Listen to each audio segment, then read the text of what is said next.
ಸಂಚಿಕೆ ಶೂನ್ಯದಲ್ಲಿ ವಿಶಾಲಾಕ್ಷಿ ಶಾಂತಿಗೆ ಕಾಲ್ ಮಾಡಿ, ಟೀಚರ್ ನಾನು ಅದೇ ನಿಮ್ಗೆ ಹೇಳಿದ್ನಲ್ಲ ಆರ್ಡ್ರು, ಆ ಡೇಟು, ಮೀನಾ ಆರ್ಡ್ರಿಗೆ ಒಪ್ಕೋಬಾರ್ದು ಅಂತ ಹೇಳಿದಾಗ ಅದೇ ಒಪ್ಕೋತಾಳೆ, ನಾನು ನೋಡೇ ಬಿಡ್ತೀನಿ, ನೀವು ಯೋಚನೆ ಮಾಡಬೇಡಿ, ನೀವು ಚಿಂತೆ ಮಾಡಬೇಡಿ ಅಂತ ಶಾಂತಿ ಹೇಳಿದಾಗ, ನಾನು ಯಾಕೆ ಚಿಂತೆ ಮಾಡಲಿ ಟೀಚರ್, ನಿಮ್ಮ ಕೊಬ್ಬು ಇಳಿಸ್ತೀನಿ ಅಂದಿದ್ದು ನಿಮ್ಮ ಸೊಸೆ, ಅವಳ ಕೊಬ್ಬನ್ನು ಹೇಗೆ ಇಳಿಸ್ಬೇಕು ಅಂತ ನೀವು ಯೋಚನೆ ಮಾಡಿ ಅಂತ ಹೇಳ್ತಾ ಕಾಲ್ ಕಟ್ ಮಾಡ್ತಾಳೆ ವಿಶಾಲಾಕ್ಷಿ. ಈ ಕಡೆ ಶಾಂತಿ ಇಳಿಸ್ತೀನಿ ಚೆನ್ನಾಗಿ ಕೊಬ್ಬು ಇಳಿಸ್ತೀನಿ ಅಂತ ಹೇಳಿ ಗುಣುಕ್ತಾ ಇರ್ತಾಳೆ. ಈ ಕಡೆ ಮನೋಜ ತಿಂಡಿ ತಿಂತ ಕೂತಿರ್ತಾನೆ. ಆಗ ಅಲ್ಲಿಗೆ ಬಂದ ಶಾಂತಿ ಮನೋಜನ್ನ ನೋಡ್ತಾ, ಇವರೆಲ್ಲರೂ ಇಲ್ಲೇ ಇದ್ರೆ ಮೀನನ್ನ ತಡೆಯೋಕ್ಕಾಗಲ್ಲ, ಹೇಗಾದ್ರೂ ಮಾಡಿ ಮೊದಲು ಇವ್ರನ್ನೆಲ್ಲ ಸಾಕಾಕ್ಬೇಕು ಅಂತ ಹೇಳಿ ಮನಸ್ಸಲ್ಲೇ ಗುಣುಕ್ತಾ ಇರ್ತಾಳೆ.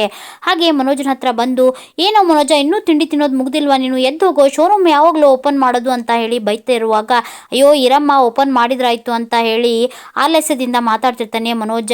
ಹೀಗೆ ದೋಸೆ ಮೇಲೆ ದೋಸೆ, ದೋಸೆ ಮೇಲೆ ದೋಸೆ ತಿಂತಾ ಇದ್ರೆ ನೀನು ಯಾವಾಗಲೂ ಶೋರೂಮ್ನ ಓಪನ್ ಮಾಡೋದು ಈ ಸಿಂಹದ ಥರ ಆಕಳಿಸೋದಲ್ಲ, ಕತ್ತೆ ಥರ ದುಡಿಬೇಕು ಅಂತ ಹೇಳಿ ಬೈತಾ ಇರ್ತಾಳೆ. ಅದೇ ಸಮಯಕ್ಕೆ ಸರಿಯಾಗಿ ರೋಹಿಣಿ ಬರ್ತಾಳೆ. ಏನಮ್ಮ ನೀನು ಕುತ್ಕೊಂಡು ತಿಂಡಿ ತಿನ್ಬೇಕಾ ಅಂತ ಹೇಳಿ ರೋಹಿಣಿಗೆ ಜೋರು ಮಾಡಿದಾಗ, ಇಲ್ಲ ಅತ್ತೆ ನಾನು ಜ್ಯೂಸ್ ಮಾಡ್ಕೊಂಡಿದ್ದೀನಿ, ನನಗಿಷ್ಟೇ ಸಾಕು ಅಂತ ಹೇಳ್ತಿರ್ತಾಳೆ. ನೀನು ಜಾಣೆ ಕಣಮ್ಮ, ಎಲ್ಲ ಚೆನ್ನಾಗಿ ತಿಳ್ಕೊತೀಯ ಅಂತ ಹೇಳ್ತಿರ್ತಾಳೆ ಶಾಂತಿ. ಆಗ ಅದೇ ಸಮಯಕ್ಕೆ ಸರಿಯಾಗಿ ರಂಗನಾಥ್ ಅವರು ಬರ್ತಾರೆ. ಶಾಂತಿ ನಾನು ಹೋಗಿ ಬರ್ತೀನಿ ಅಂತ ಹೇಳಿದಾಗ, ಸರಿ ಆಯ್ತು ಹೊರಡಿ ಟೈಮ್ ಆಯ್ತು ಅಂತ ಹೇಳಿ ಅವಸರ ಮಾಡ್ತಾ ಇರ್ತಾಳೆ. ಅಲ್ಲ ಕಣೆ ಇನ್ನೂ ಟೈಮ್ ಇದೆ ಅಂತ ಹೇಳಿದಾಗ, ಅಯ್ಯೋ ರೀ ನಿಮಗೆ ಟೈಮ್ ಇದೆ ಆದ್ರೆ ನನಗೆ ಭಯ ಆಗ್ತಿದೆ ಅಂತ ಹೇಳಿದಾಗ, ನಿನಗೆ ಯಾಕೆ ಭಯ ಆಗ್ತಿದೆ ಅಂತ ಕೇಳ್ತಿರ್ತಾರೆ. ಸರಿ ಆಯ್ತು ಕಣೆ ನಾನು ಹೊರಡ್ತೀನಿ ಅಂತ ಹೇಳಿದಾಗ, ಅಯ್ಯೋ ಹೊರಡಿ ಟೈಮ್ ಆಯಿತು ಅಂತ ಹೇಳಿ ಅವಸರ ಮಾಡ್ತಿರ್ತಾಳೆ. ಶಾಂತಿ ವಿಚಿತ್ರ ನಡವಳಿಕೆ ಕಂಡು ರಂಗನಾಥ್ ಹಾಗೂ ಸೂರ್ಯನ್ಗೆ ಅನುಮಾನ ಬರುತ್ತೆ. ಅದೇ ಸಮಯಕ್ಕೆ ಸರಿಯಾಗಿ ಮೀನಾ, ಮಾವ ಇರಿ ಟಿಫನ್ ಬಾಕ್ಸು ಅಂತ ಹೇಳಿದಾಗ, ನಿಂದೇನೆ ಮತ್ತೆ ಅಂತ ಹೇಳಿ ಮೀನಾಗಿ ಬೈತಿರ್ತಾಳೆ. ಅಯ್ಯೋ ಅತ್ತೆ ಊಟದ ಡಬ್ಬ ಕೊಡಕ್ಕೆ ಬಂದೆ ಅಂತ ಹೇಳಿದಾಗ, ಸರಿ ಆಯಿತು. ಆಗ ರಂಗನಾಥ್ ಅವರು, ಸರಿ ಆಯಿತು ಕಣೆ ನಾನು ಹೊರಡ್ತೀನಿ ಅಂತ ಹೇಳಿದಾಗ, ಅಪ್ಪ ನಾನೇ ಬಿಟ್ಟು ಬರ್ತೀನಿ ಅಂತ ಸೂರ್ಯ ಹೇಳ್ತಾನೆ. ಅಯ್ಯೋ ಬೇಡ, ಆಟೋ ಬುಕ್ ಮಾಡಿದ್ದಾರೆ, ಅವ್ರು ಹೊರಗಡೆ ನಿಂತು ಕಾಯ್ತಾ ಇದ್ದಾರೆ ಅಂತ ಹೇಳಿದಾಗ, ಯಾಕೆ ಸಕ್ಕರೆ ನೀ ಇಷ್ಟೊಂದು ಅವಸರ ಮಾಡ್ತಿದ್ಯಾ, ನಿನಗೇನು ಆಮಶಂಕೆ ಏನಾದರೂ ಬಂದಿದೆಯಾ, ಯಾಕೆ ಇಷ್ಟೊಂದು ಅವಸರ ಮಾಡಿ, ನೀವೇನೇ ಹೇಳೋದಿದ್ರು ಸಾಯಂಕಾಲ ಬಂದಮೇಲೆ ಹೇಳುವಂತೆ, ಈಗ ಹೊರಡಿ ಮೊದಲೇ ಟ್ರಾಫಿಕ್ಕು ಅಂತ ಹೇಳಿ ಅವಸರ ಮಾಡಿ ರಂಗನಾಥ್ ಅವ್ರನ್ನ ಅಲ್ಲಿಂದ ಕಳಿಸ್ತಾಳೆ. ಆಗ ಮನೋಜ ಮತ್ತೆ ತಟ್ಟೆಗೆ ದೋಸೆ ಹಾಕೊಂಡು ತಿಂತಾ ಇರ್ತಾನೆ. ಮನೋಜನ ತಟ್ಟೆನ ಕಸ್ಕೊಂಡು ಹೊಡೆಯೋಕ್ಕಂತ ಹೋಗ್ತಾಳೆ ಶಾಂತಿ. ಗೊತ್ತಾಗಲ್ವೇನೋ ಇಷ್ಟು ಹೇಳ್ತಾ ಇರೋದು, ಎದ್ದೋಗೋ ಅಂತ ಹೇಳಿ ಗದರಿಸಿದಾಗ ಮನೋಜ ಹಾಗೂ ರೋಹಿಣಿನೂ ಸಹ ಶೋರೂಮ್ಗೆ ಹೊರಡ್ತಾರೆ. ಆಗ ಅಲ್ಲಿಗೆ ಶ್ರುತಿನೂ ಬರ್ತಾಳೆ. ನೀನು ಟಿಫನ್ ಮಾಡ್ಬೇಕೇನಮ್ಮ ಅಂತ ಶಾಂತಿ ಕೇಳಿದಾಗ, ಶಾಂತಿ ಮಾತನ್ನ ಲೆಕ್ಕಿಸ್ದೆ ಶ್ರುತಿ ಮೀನ ಮರಿ ಅಂತ ಕೂಗ್ತಾ ಇರ್ತಾಳೆ. ಆಗ ಶಾಂತಿಗೆ ಕೋಪ ಬಂದು, ಕರಿತಿಲ್ವೇನೆ ಬಾರೆ ಅಂತ ಹೇಳಿ ಜೋರು ಮಾಡಿದಾಗ ಮೀನಾ ಬರ್ತಾಳೆ. ನೋಡಿ ಮೀನ ಮರಿ, ನನಗೆ ಇವತ್ತು ಟಿಫನ್ನು ಬೇಡ, ಮಧ್ಯಾಹ್ನದ ಊಟನೂ ಬೇಡ, ನನಗೆ ಅಲ್ಲೇ ಸ್ಟುಡಿಯೋದಲ್ಲೇ ಟಿಫನ್ ತರಿಸ್ತಾ ಇದ್ದಾರೆ ಅಂತ ಹೇಳ್ತಾಳೆ. ಅದೇ ಸಮಯಕ್ಕೆ ಸರಿಯಾಗಿ ರವಿ ಬರ್ತಾನೆ. ಬಾರೋ ರವಿ ಟಿಫನ್ ತಿನ್ಬಾ ಅಂತ ಹೇಳಿ ಶಾಂತಿ ಕರೆದಾಗ, ಅಮ್ಮ ನನಗೊಂದೇ ದೋಸೆ ಸಾಕಮ್ಮ ಅಂತ ಹೇಳ್ತಿರ್ತಾನೆ. ಆಗ ಸೂರ್ಯ, ಯಾಕೋ ಒಂದು 4-5 ದೋಸೆ ಬಾರಿಸ್ಬಿಡು ಅಂತ ಹೇಳಿದಾಗ, ಅವ್ನು ಬೇಡ ಅಂತ ಹೇಳ್ತಿದ್ರು, ನೀನೇನೋ ಜೋರು ಮಾಡ್ತಿದ್ಯಾ ಅಂತ ಹೇಳಿ ಬೈತಾ ಇರ್ತಾಳೆ ಶಾಂತಿ. ಆಗ ರವಿನೂ ಕುತ್ಕೊಂಡು ಟಿಫನ್ ಮಾಡ್ತಾ ಇರ್ತಾನೆ. ಈ ಕಡೆ ಅಡುಗೆ ಮನೆಗೆ ಬಂದ ಮೀನಾ ದೋಸೆ ಹಾಕ್ತಾ ಇರ್ತಾಳೆ. ಆಗ ಅಲ್ಲಿಗೆ ಬಂದ ಸೂರ್ಯ, ಏನೇ ಗಮ್ಗೂಡಿಸ್ತಾ ಇದೆಯಲ್ಲ, ಏನು ಸ್ಪೆಷಲ್ಲು ಅಂತ ಕೇಳಿದಾಗ, ರೀ ಪಾಲಕ್ ಸೊಪ್ಪು ಹಾಕಿ ದೋಸೆ ಮಾಡಿದ್ದೀನಿ ಅಂತ ಹೇಳ್ತಿರ್ತಾಳೆ. ನಿನ್ನ ಕೈ ರುಚಿನೇ ಹಾಗೆ, ಬಾ ಟಿಫನ್ ಮಾಡೋಣ ಅಂತ ಹೇಳಿ ಮೀನನ್ನು ಕರ್ಕೊಂಡ್ಬಂದು ಜೊತೆಗೆ ಕೂತ್ಕೊಂಡು ಸೂರ್ಯ ಮೀನಾ ಟಿಫನ್ ಮಾಡ್ತಾರೆ. ಹಾಗೆ ಟಿಫನ್ ಮುಗಿಸ್ಕೊಂಡು ಸೂರ್ಯ, ನಾನು ಹೋಗಿರ್ತೀನಿ ಕಣೆ, ನೀನು ಬೇಗ ಬಾ ಅಂತ ಹೇಳ್ತಾ ಅಲ್ಲಿಂದ ಹೊರಡ್ತಾನೆ. ಆಗ ಮೀನನು ಸಹ ಟಿಫನ್ ಮಾಡಿ ಅಡುಗೆ ಮನೆಗೆ ಹೋಗಿ ಏನೋ ಕೆಲಸ ಮಾಡ್ತಾ ಇರ್ತಾಳೆ. ಈ ಕಡೆ ಶಾಂತಿ ಹೇಗಾದರೂ ಮಾಡಿ ಇವಳನ್ನ ತಡಿಬೇಕಲ್ಲ ಅಂತ ಪ್ಲ್ಯಾನ್ ಮಾಡಿ ಬೇಕು ಅಂತಾನೆ ತನ್ನ ಕೈನ ತಾನೇ ಸೊಟ್ಟಗೆ ಮಾಡಿಕೊಂಡು ಜೋರಾಗಿ ಕಿರ್ಚಾಡ್ತಾ ಇರ್ತಾಳೆ. ಆಗ ಅಲ್ಲಿಗೆ ಬಂದ ಮೀನಾ, ಅಯ್ಯೋ ಅತ್ತೆ ಏನಾಯ್ತು, ಇಷ್ಟೊತ್ತನ ಚೆನ್ನಾಗೇ ಇದ್ರಲ್ಲ, ಇವಾಗ ಏನಾಯ್ತು ಅಂತ ಹೇಳಿದಾಗ, ಚಳಿಗಾಲ ಕಣೆ ಕೈ ಸೆಟೆತ್ಕೊಂಡ್ಬಿಟ್ಟಿದೆ, ತುಂಬಾ ನೋವಾಗ್ತಾ ಇದೆ ಅಂತ ಹೇಳಿ ಗೋಳಾಡ್ತಾ ಇರ್ತಾಳೆ. ಅದನ್ನ ನಂಬ್ಕೊಂಡಂತ ಮೀನಾ, ಅಯ್ಯೋ ಯಾಕಾದ್ರೂ ಹೀಗಾಯ್ತು ಅತ್ತೆಗೆ, ಇಷ್ಟೊತ್ತನ ಚೆನ್ನಾಗೇ ಇದ್ರಲ್ಲ ಅಂತ ಹೇಳಿ ಮಾತಾಡ್ತಾ ಶಾಂತಿನ ರೂಮಿಗೆ ಕರ್ಕೊಂಡು ಹೋಗ್ತಾಳೆ.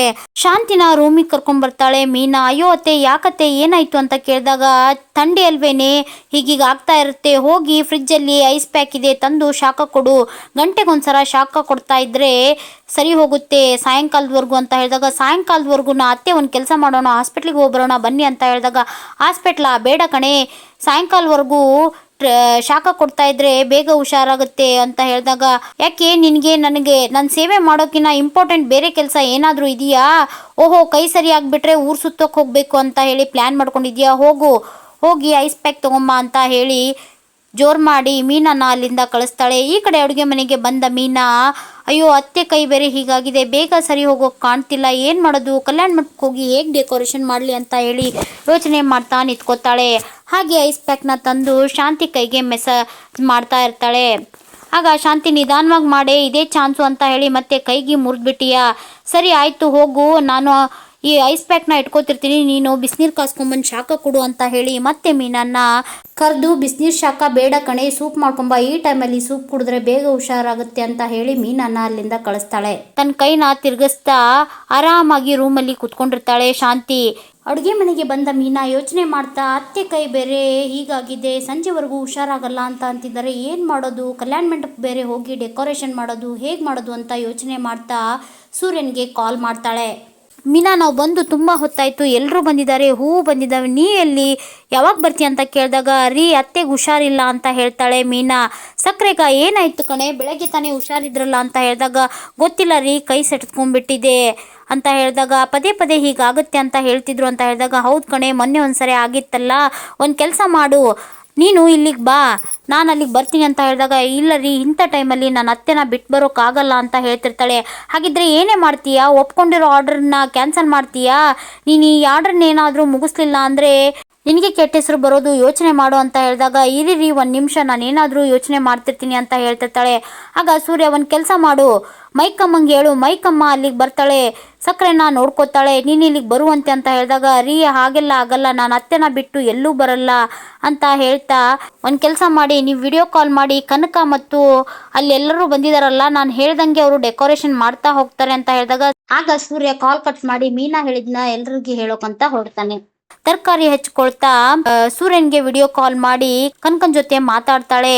ಹಾಗೆ ಅಕ್ಕ ಭಾವ ಎಲ್ಲ ವಿಷಯ ಹೇಳಿದ್ರು, ನೀನು ಹೇಳ್ತಾ ಹೋಗು, ನಾವು ಅದೇ ರೀತಿ ಮಾಡ್ತೀವಿ ಅಂತ ಹೇಳಿದಾಗ ಆ ವಿಡಿಯೋ ಕಾಲಲ್ಲಿ ಹೇಗೆ ಡೆಕೋರೇಷನ್ ಮಾಡಬೇಕು ಅಂತ ಹೇಳ್ತಾ ಹೋಗ್ತಾಳೆ. ಅದೇ ರೀತಿಯಾಗಿ ಕನಕ ಹಾಗೂ ಅಲ್ಲಿರೋರೆಲ್ಲರೂ ಡೆಕೋರೇಷನ್ ಮಾಡ್ತಾರೆ. ಹಾಗೆ ಸೂರ್ಯನು ಸಹ ಸಹಾಯ ಮಾಡ್ತಾ ಇರ್ತಾನೆ. ಮೀನಾ ಬರೋದನ್ನೇ ಗಮನಿಸಿದಂಥ ಶಾಂತಿ ಮತ್ತೆ ಹುಷಾರಿಲ್ದಿರೋ ರೀತಿ ಆ್ಯಕ್ಟ್ ಮಾಡ್ತಾ ಇರ್ತಾಳೆ. ಆಗ ಮೀನಾ ಸೂಪ್ ಮಾಡಿಕೊಂಡು ರೂಮಿಗೆ ಹೋಗ್ತಾಳೆ. ಅಲ್ಲ, ಒಂದು ಅರ್ಧ ಬಟ್ಲು ಸೂಪ್ ಮಾಡ್ಕೊಂಬರೋಕ್ಕೆ ಅರ್ಧ ಗಂಟೆ ಹೋದಲ್ಲೇ ಇದೇನಪ್ಪದಲ್ಲಿ ನಿದ್ದೆ ಗಿದ್ದೆ ಮಾಡ್ಕೊಂಬಂದ್ಯಾ ಹೇಗೆ ಅಂತ ಹೇಳಿ ಮೀನಾಗ ಬೈತಿರ್ತಾಳೆ. ಇಲ್ಲ ಅತ್ತೆ, ತರಕಾರಿ ಹೆಚ್ಕೊಂಡು ಮಾಡ್ಕೊಂಬರ್ಬೇಕಲ್ವಾ, ಅದಕ್ಕೆ ಲೇಟ್ ಆಯಿತು ಅಂತ ಹೇಳಿದಾಗ ಸರಿ ಆಯಿತು, ನಾನೇ ಕುಡಿತೀನಿ ಅಂತ ಹೇಳಿದಾಗ ಅತ್ತೆ ನಾನು ಕುಡಿಸ್ಲಾ ಅಂತ ಕೇಳ್ತಾಳೆ. ಬೇಡ ಕಣೆ, ನಾನೇ ಕುಡಿತೀನಿ ಅಂತ ಹೇಳ್ತಾ ಶಾಂತಿ ಸೂಪ್ ಕುಡಿತಾಳೆ. ಆಗ ಮೀನಾ ಅತ್ತೆ ಇವಾಗ ಹೇಗಿದೆ ಕೈ ಅಂತ ಕೇಳ್ತಾಳೆ. ಅಲ್ಲ ಕಣೆ, 2 ಸ್ಪೂನ್ ಸೂಪ್ ಕುಡಿದ ತಕ್ಷಣ ಹುಷಾರಾಗಕ್ಕೆ ಇದೇನು ಬ್ರಹ್ಮರಸನಾ, ಅಲ್ಲ ನನ್ನ ಕೈ ಬೇಗ ಹುಷಾರಾಗ್ಬಿಟ್ರೆ ನೀನು ಊರು ಸುತ್ತಕ್ಕೆ ಹೋಗಬೇಕು ಅಂತ ಪ್ಲ್ಯಾನ್ ಮಾಡಿದ್ಯಾ, ಅದೆಲ್ಲ ನಡೆಯಲ್ಲ, ಹೋಗಿ ಬಿಸಿನೀರು ಕಾಯಿಸ್ಕೊಂಡು ಬಾ, ಹೋಗು, ಶಾಖ ಕೊಡುವಂತೆ ಅಂತ ಹೇಳಿದಾಗ ಸರಿ ಆಯಿತು ಅತ್ತೆ, ಇಂಥ ಪರಿಸ್ಥಿತಿಯಲ್ಲಿ ನಿಮ್ಮನ್ನ ಬಿಟ್ಟು ನಾನು ಎಲ್ಲೂ ಹೋಗಲ್ಲ ಅಂತ ಹೇಳ್ತಾ ಮೀನಾ ರೂಮಿಂದ ಹೊರಡ್ತಾಳೆ. ಈ ಕಡೆ ಮೀನಾ ಹೋದ ತಕ್ಷಣ ಶಾಂತಿ ತನ್ನ ಕೈನ ಸೀದಾ ಮಾಡ್ತಾ ಆ್ಯಕ್ಟಿಂಗ್ ಮಾಡ್ತಾ ಮಾಡ್ತಾ ಕೈ ಸೊಟಕಾಗ್ಬಿಟ್ರೆ ಕಷ್ಟ ಅಂತ ಹೇಳಿ ಕೈ ತಿರುಗಿಸ್ತಾ ಕಾಮಿಡಿ ವಿಡಿಯೋನ ನೋಡ್ಕೋತಾ ಕುತ್ಕೋತಾಳೆ. ಈ ಕಡೆ ಅಡುಗೆ ಮನೆಗೆ ಬಂದ ಮೀನಾ ಲೈನಲ್ಲಿರೋ ಸೂರ್ಯನಿಗೆ ಮತ್ತೆ ಡೆಕೋರೇಷನ್ ಬಗ್ಗೆ ಹೇಳ್ತಾ ಇರ್ತಾಳೆ. ಮೀನಾ ಹೇಳಿದ ಪ್ರಕಾರ ಕನಕ ಹಾಗೂ ಜೊತೆಗಾರರು ಎಲ್ಲ ಡೆಕೋರೇಷನ್ ಮಾಡ್ತಾ ಇರ್ತಾರೆ.